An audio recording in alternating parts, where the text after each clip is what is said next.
अस्सलाम वालेकुम dear students. आज हमारी 15वीं क्लास है, यानी क्लास नंबर 15, और आज हम नेक्स्ट प्रपोजिशन के हवाले से बात करेंगे। आज का जो हमारा टॉपिक है वो है प्रपोजिशन फ्रॉम। आज हम इसके बारे में डिस्कस भी करेंगे और इस पर जुमले भी बनाएंगे। तो चलिए स्टार्ट करते हैं।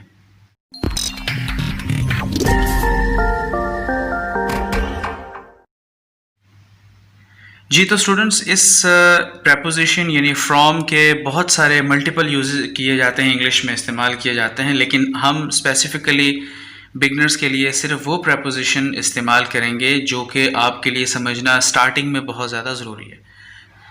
सबसे पहला इस्तेमाल फासला बताने के लिए किया जाता है, हम इस्तेमाल कर रहे हैं यहाँ पर, और उसका जुमला मैंने लिया है, यहाँ से स्कूल 2 किलोमीटर दूर है।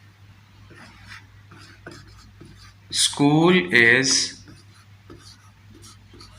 2 kilometer away from here. यहाँ से 2 किलोमीटर अवे फ्रॉम, यहाँ से स्कूल 2 किलोमीटर दूर है। एक तो फासला बताने के लिए इस्तेमाल किया आपने। अब हम करते हैं इसका दूसरा इस्तेमाल,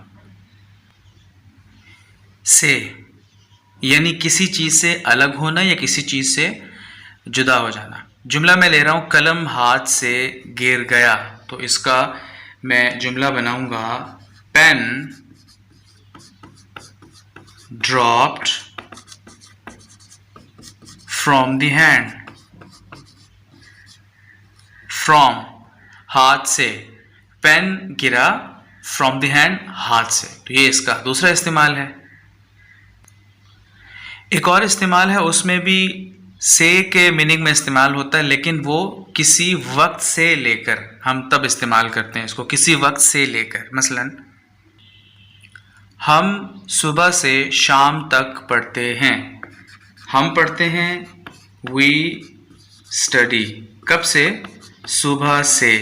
ये वाला वर्ड इस्तेमाल कर रहे हैं, किसी वक्त से लेकर। We study from morning to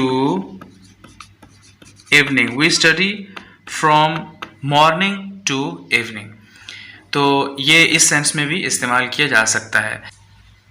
तो ये थी आज की वीडियो। मुझे उम्मीद है आपको पसंद आई होगी। अगर आपको कॉन्सेप्ट क्लियर हुआ है तो वीडियो को लाइक कीजिएगा और चैनल को ज़रूर सब्सक्राइब कीजिए ताकि आपको मिलती रहें हमारी तमाम वीडियोज़ बर वक्त। थैंक यू सो मच, बहुत शुक्रिया।